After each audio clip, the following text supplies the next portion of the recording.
अब देखिए मेरे दोस्तों, फिर मैं आ गया दूसरे वाले मास्टर बाथरूम में। ठीक है, मास्टर नहीं, ये कॉमन बाथरूम है। देखिए यहाँ पे आया 45 दिया था मैं, फिर यहाँ पे देखिए पिलर यहाँ पे दिया गया है। यहाँ पे और कोई रास्ता ही नहीं है, तो फिर हम ले कैसे जाएंगे पाइप को। यहाँ पे पिलर कट किया गया है, लेकिन सरिया अपनी जगह पे है, डिस्टर्ब नहीं हुआ है।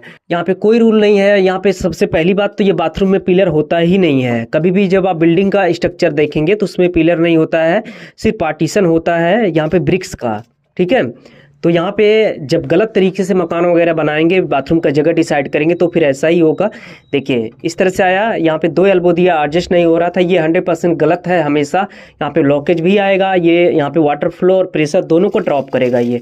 ठीक है, ऐसा नहीं कि सिर्फ जो है प्रेशर ही ड्रॉप होगा या वाटर फ्लो डिस्चार्ज होगा, ड्रॉप होगा, सॉरी दोनों ड्रॉप होगा, प्रेशर भी, उसके बाद वाटर डिस्चार्ज भी। आगे लिया, टी दिया, रिड्यूस किया, उसके बाद देखिए यहाँ पे 1.5/1 का बुश दे के रिड्यूस करके ये लाइन आगे लिया, अपना गया शावर वाले एरिया के लिए। बाकी ये इस तरह से नीचे लिया।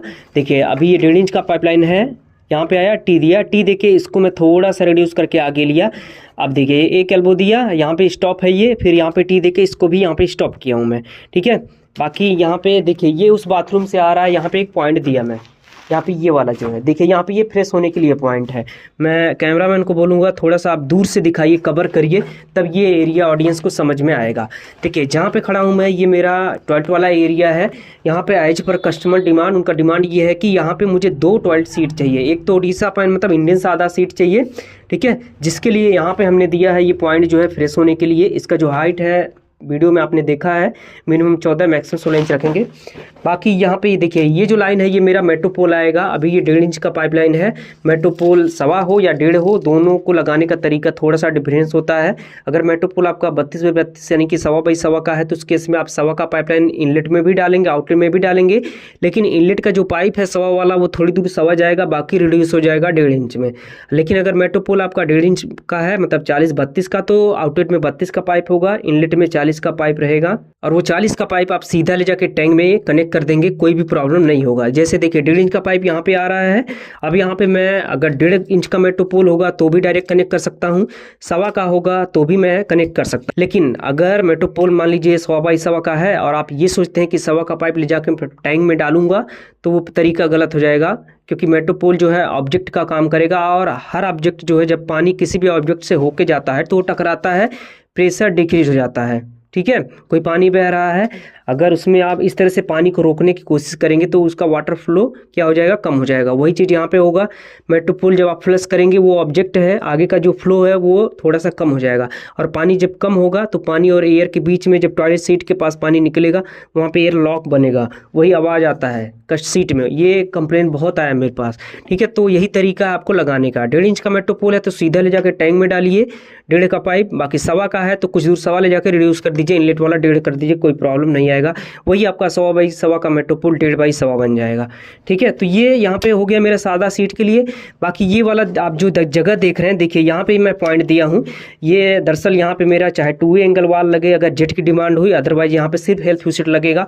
ये वाला जो जगह आप देख रहे हैं, यहाँ पे कंसील सिस्टम आएगा मेरा जैक्वार का। यहाँ पे इतने एरिया में तकरीबन जो है ये मेरा 30 इंच है शायद, हाँ 30 इंच वाला जो एरिया है, 24 इंच चाहिए मिनिमम, मैक्सिमम 2.5 फीट का जो जगह है वो आप लेके यहाँ पे वॉल हंग WC को फिट कर पाएंगे। इधर मेरा सादा सी ओडिशा पैन, इधर मेरा वॉल हंग WC। ठीक है, बाकी ये वाला जो जगह है सेल्फ का काम करेगा, यहाँ पे कोई सामान वगैरह आप रख सकते हैं। और ये वाला जो एरिया आप देख रहे हैं, ये मेरा बाथरूम वाला एरिया है, शावर वाला पोर्सन है। बाकी यहाँ पे वॉश बेसिन जो है वो मेरा जाएगा लॉबी वाले एरिया के साथ में, क्योंकि ये कॉमन बाथरूम बन रहा है, लॉबी के साथ अटैच है, तो इसमें वॉश बेसिन अंदर रखने की जरूरत नहीं है, जस्ट इसके बगल में रहेगा। ठीक है, बाकी शावर वाला एरिया आप समझिए।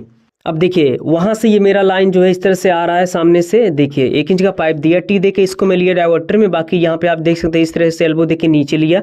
राइट में कोल्ड है, लेफ्ट में हॉट है। ये गीजर का पॉइंट है। गीजर का पॉइंट कभी भी जब भी आप बनाइए तो मिनिमम टाइल्स वाले फ्लोर से आप 6 से 7, 8, 9 रख सकते हैं, हाइट कोई भी दिक्कत नहीं है। लेकिन देखिए विशेष रूप से ध्यान आपको ये रखना है, कोल्ड वाटर के लिए आप किसी भी साइज का पाइप रखिए, आधा, पौना, 1, 1.5, 10, 1.25, 2, 3 कुछ भी। लेकिन हॉट वाटर के लिए हमेशा 3, 4 या आधा का पाइप रखेंगे। यहाँ पे जो है अगर प्लम्बर गलती से 1 इंच का पाइप डालेंगे तो प्रेशर में है फ्लैक्चुएशन आएगा। यहाँ पे इस वीडियो में आप सीख जाएंगे कि कहाँ पे किस साइज का पाइप डालना है। देखिए हॉट वाटर में आधा या पौना डालेंगे, शावर में भी आधा या पौना डालेंगे। बाकी ये कोल्ड वाटर वाला जो टैंक वाला आ रहा है, यहाँ पे 1.25, 3-4 कुछ भी डाल सकते हैं, कोई दिक्कत नहीं है, ठीक है। लेकिन ये पौना नहीं होना चाहिए कूल वाटर का जो पाइपलाइन है, क्योंकि अगर यहाँ पे आप जो है शावर वाला अगर पौना उठा रहे हैं तो उसकी अपेक्षा ये जो मेन पाइपलाइन आपका आ रहा है डाइवर्टर तक, यहाँ पे इसका डाया इसके मुकाबले इंक्रीज होना चाहिए, रिड्यूस होना चाहिए। मतलब ये पौना है तो ये 1 होना चाहिए, अगर यहाँ पे ये पौना होगा तो ये आधा हो जाएगा शावर वाला, और अगर ये 1 इंच आपने डाल दिया तो यहाँ पे 1.25 हो जाएगा, इधर 1.25 डाल दिया तो यहाँ पे 1.5 हो जाएगा।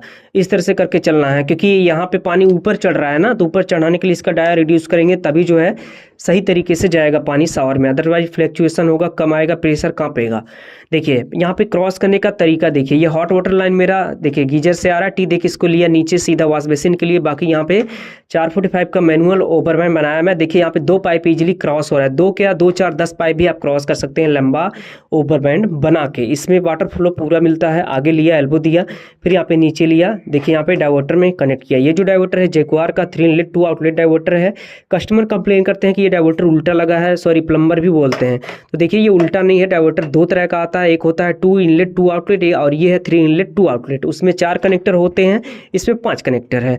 4 कनेक्टर वाले में शावर का नॉब ऊपर होता है, 5 कनेक्टर में ये शावर का नॉब नीचे होता है। मतलब 2 इनलेट 2 आउटलेट में शावर का नॉब ऊपर होता है और ये 3 इनलेट 2 आउटलेट में ये शावर का नॉब नीचे है। तो उनको ये लगता है कि डाइवर्टर उल्टा लगा दिया है, लेकिन नहीं, ये बिल्कुल सही है। कनेक्टर आपको गिनना चाहिए, इसमें टोटल 5 कनेक्टर है, उसमें टोटल 4 कनेक्टर होते हैं। 3 इनलेट 2 आउटलेट डाइवर्टर का नाम है यहाँ पे। देखिए पहला इनलेट क्या है, ऊपर से आ रहा है कूल वाटर टैंक वाला। दूसरा इनलेट लेफ्ट साइड से आ रहा है हॉट वाटर गीजर वाला। तीसरा इनलेट यहाँ पे फ्रेश वाटर आ रहा है मोटर वाला, सबमर्सिबल लाइन है ये। बाकी 2 आउटलेट में पहला स्पाउट हो गया, नीचे जा रहा है, बाकी दूसरा जो है यहाँ पे शावर हो गया, ठीक है। इस तरह से यहाँ पे ये 3 इनलेट डाइवर्टर इंस्टॉल होता है, ये जैक्वार का है। अब यहाँ पे कनेक्शन के बारे में आपको बताता हूँ मैं, नए प्लम्बर कंफ्यूज होते हैं तो देखिए यहाँ पे ये जो आप कनेक्टर देख रहे हैं ना, एक ही कनेक्टर पे यहाँ पे टी लिखा हुआ है और इसी साइड आप देखेंगे यहाँ पे सी लिखा हुआ है। देखिए यहाँ पे सी लिखा है, एक ही कनेक्टर पे यहाँ पे सी है और इस साइड टी है, फिर यहाँ पे सी लिखा हुआ है। ये जो कनेक्टर आप देख रहे हैं, देखिए यहाँ भी सी है, फिर यहाँ भी सी है, यहाँ पे टी है। तो ये प्लम्बर कंफ्यूज होते हैं कि सी का मतलब कोल्ड वाटर कहाँ पे मैं डालूं, यहाँ पे डाल दूं इसमें लाके टंकी वाला या फिर इसमें डालूं। तो देखिए समझिए तरीका, टी का मतलब टैंक और सी का मतलब कोल्ड, यानी कि टैंक वाला जो कोल्ड वाटर वो आपका यहाँ पे आएगा, जो कि आप देख सकते हैं ला के मैं इस तरह से कनेक्ट किया हूँ। और बाकी जहाँ पे सिर्फ सी है यहाँ पे आपका फ्रेश वाटर मोटर वाला सबमर्सिबल लाइन आके कनेक्ट होगा। बाकी ये हॉट वाटर वाला जो गीजर है एच लिखा रहेगा या हॉट लिखा रहेगा, यहाँ पे आके कनेक्ट होगा लेफ्ट में हर ब्रांड के डाइवर्टर में। शावर के लिए SH4 लिखा हुआ रहेगा शॉर्ट फॉर्म में, शावर आपका यहाँ पे आके कनेक्ट होगा, देखिए SH4 लिखा है। स्पाउट के लिए SPT लिखा हुआ रहता है, देखिए नीचे यहाँ पे SPT लिखा है, देखिए हल्का सा ये दिख नहीं रहा है, SPT यहाँ पे लिखा हुआ है, ठीक है। तो इसी तरह से आपको जो है यहाँ पे डाइवर्टर का इंस्टॉलेशन करना है। पाइप फिटिंग का तरीका आप देखिए किस तरह से पाइप को हमने टर्न किया है। देखिए ये जो नीचे वाला लाइन आ रहा है मेरा अपना फ्रेश वाटर लाइन है, सबमर्सिबल वाला, मोटर में जाके कनेक्ट होगा बाहर। बाकी ये वाला जो आप देख रहे हैं, देखिए ऊपर से आ रहा है टी से होके एल्बो से होके इस तरह से नीचे आया। ये 3-4 का जो लाइन है ये मेरा है हॉट वाटर गीजर वाला लाइन है। देखिए इस तरह से होता हुआ पिलर आया, फिर यहाँ पे उल्टा सीधा घर बनाएंगे तो यही होता है ना, पिलर को कट करना ही पड़ेगा। मैंने जैसा कि आपको बताया है बिल्डिंग कंस्ट्रक्शन लाइन में ये पिलर नहीं होता है, प्लम्बर पिलर वगैरह कहीं भी कट नहीं करते हैं, ठीक है। एल्बो दिया 45 दे के इस तरह से आगे जा रहा है। देखिए फिर यहाँ पे लॉन्ग रेडियस एल्बो दिया, एक एल्बो दिया, फिर यहाँ पे आप देख सकते हैं एल्बो या लॉन्ग रेडियस बाहर दिया गया होगा 1 by 1 करके, क्योंकि एल्बो टू एल्बो के बीच का जो मिनिमम डिस्टेंस वो 1 फीट होना चाहिए।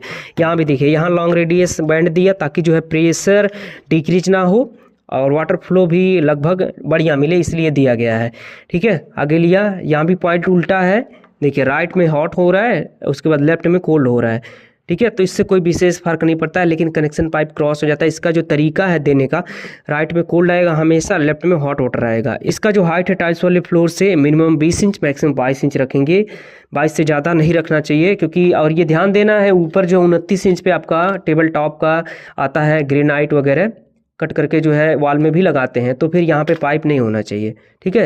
इस तरह से यहाँ पे वॉश बेसिन का पॉइंट दिया मैं।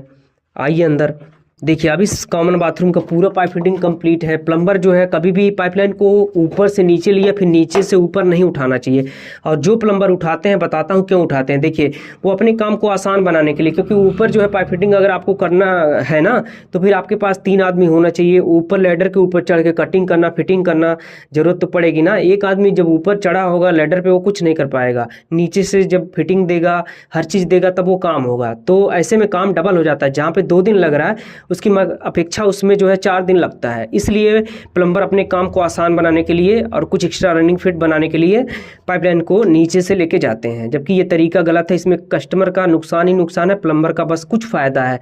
रनिंग फिट में इनका कुछ पाइप एक्स्ट्रा लग जाता है, क्योंकि जो है पाइपलाइन जैसे मुझे डाइवर्टर यहाँ पे लगाना है तो पाइपलाइन को ऊपर से लेके आऊँगा, टैंक से यहाँ पे रोक दूंगा, लेकिन वो लोग क्या करते हैं पहले लेके जाएंगे नीचे यहाँ पे, फिर नीचे से वो ऊपर उठाएंगे। तो 2.5 फीट गया यहाँ पे, फिर 2.5 फीट उठाने में गया 5 फीट, और जहाँ जहाँ पे पॉइंट देना वहाँ वहाँ उठाते हैं। ठीक है, तो ऐसे में उनका रनिंग फिट बनता है। रनिंग फिट बढ़ेगा तो उनका रनिंग फिट बढ़ने की वजह से पैसा बढ़ेगा। इसीलिए प्लम्बर पाइपलाइन को ऊपर से नीचे लाते हैं, फिर नीचे से ऊपर उठाते हैं, अपने काम को आसान बनाते हैं। नीचे नीचे फिटिंग करने में बहुत ज़्यादा आसानी होता है, एक आदमी अकेला कटिंग चिपिंग फिटिंग करके चला जाएगा। ठीक है, बाकी ऊपर कटिंग करना है तो प्रॉब्लम तो क्रिएट करेगा ही। अब इसमें देखिए नुकसान खाली कस्टमर का होता है, चारों तरफ से उसी का होता है। उसका पाइप एक्स्ट्रा लग रहा है, फिटिंग लग रहा है, सॉल्वेंट लग रहा है, प्रेशर लॉस हो रहा है, water flow water discharge loss हो रहा है।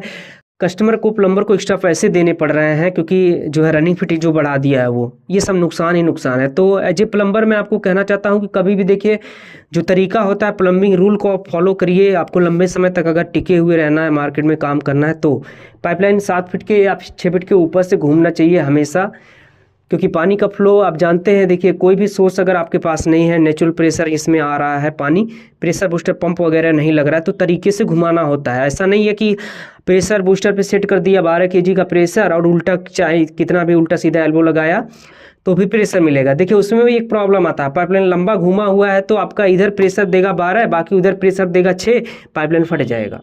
ठीक है, तो पाइपलाइन को घुमाने का एक तरीका होता है, जो जिस तरह से मैंने यहाँ पे आपको बताया है, इसी रूल को फॉलो करते हुए आपको काम करना चाहिए। इस वीडियो में इतना ही।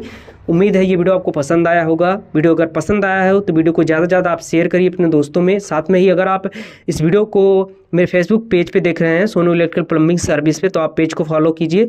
यूट्यूब पे देख रहे हैं, चैनल को सब्सक्राइब कीजिए। साथ में अगर आपका कोई भी पर्सनल सवाल रहता है, कहीं पे आप फंस रहे हैं, कोई भी प्रॉब्लम आ रहा है, तो वेबसाइट पे जाइए। डिस्क्रिप्शन में हमने वेबसाइट का लिंक दिया हुआ है, हमारी वेबसाइट का लिंक है, वहाँ पे क्लिक करके आप वेबसाइट पे जाइए, आप मुझसे डायरेक्ट बात करिए।